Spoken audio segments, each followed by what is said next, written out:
Welcome back. We've been discussing the avoda me'ahava and avoda me'ira, serving Hashem out of love, serving Hashem out of fear, where yira is almanat lekabel pras, we serve in order to get reward. The goal, of course, is to transition and grow so that our avoda is avoda me'ava, out of love. So I want to have a few insights on that as we find the ways to use the yira, the self-motivated, self-centered motivations, and how that can bring us to a more altruistic avoda me'ava.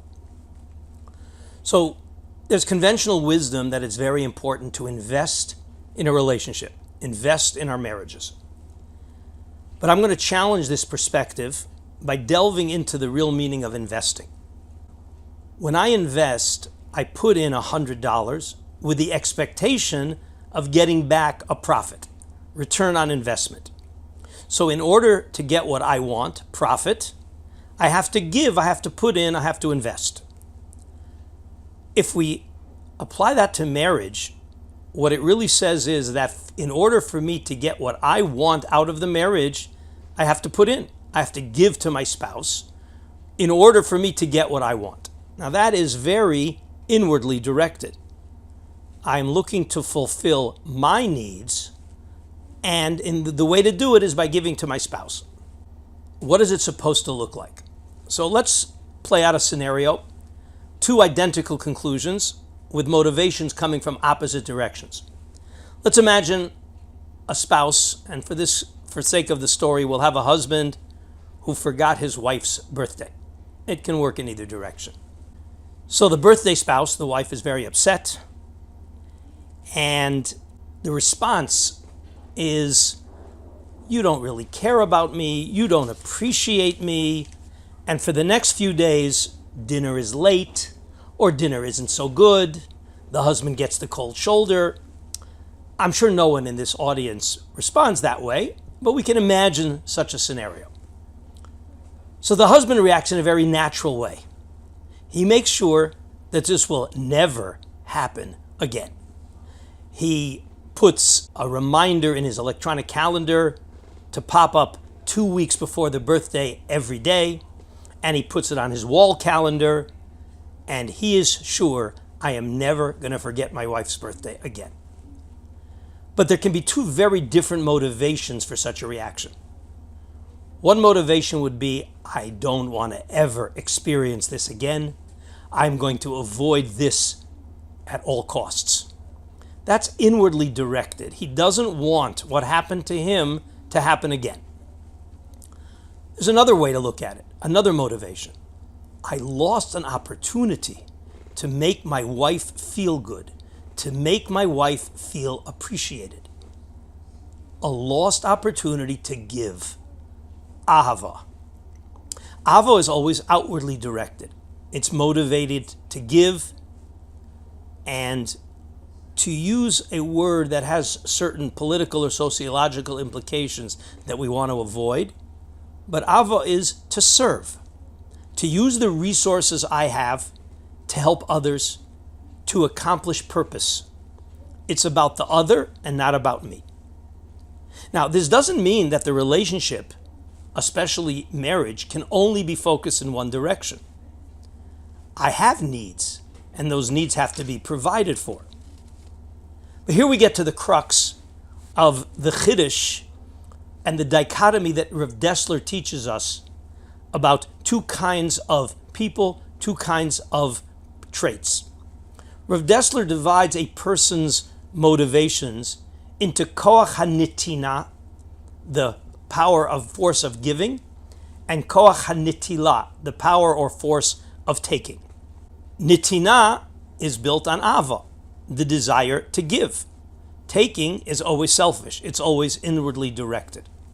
We have a problem, because if the goal is to be a notain, a giver, and everybody wants to be a giver, then there's not going to be anybody to give to.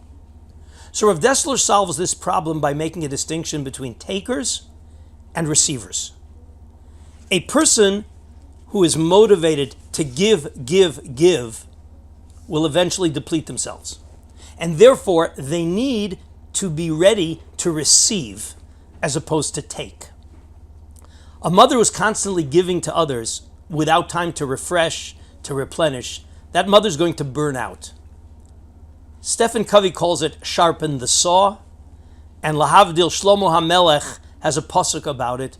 Gomel nafsho, a person who bestows on himself, ish chesed. That is a person of chesed, which is anti-intuitive. Usually we think of chesed as being outwardly motivated. And here it says that a person who bestows on himself, which sounds like inwardly motivated, that's a person of chesed. And on this pasuk, the Medrash tells the story of Hillel, who imputed the mitzvah of hachnasas orchim to providing the body with his needs. Basically, the Medrash talks about him going to the spa every day and saying, I'm going to do a mitzvah of hachnasas orchim. The idea that you are replenishing your resources so that you can give more, that, in Rav Dessler's world, is really being a receiver to facilitate your koach hanitina. There's a classic example of this which we're all familiar, and that's the safety announcement on the airplane. The cabin pressure changes, an oxygen mask will fall, and if you're traveling with a small child, put on your mask before the child's mask.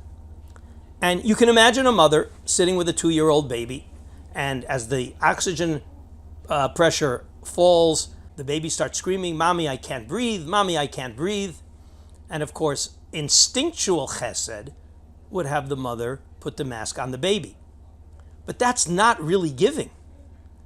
There are people who might do it out of selfishness. They would put their own mask on first because they're selfish. But the real reason to put on your own mask first is so that you will have the resources to take care of the other.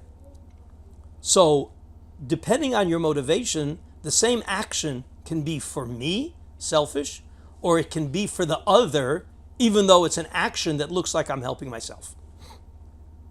So this is also the resolution of the marriage paradigm.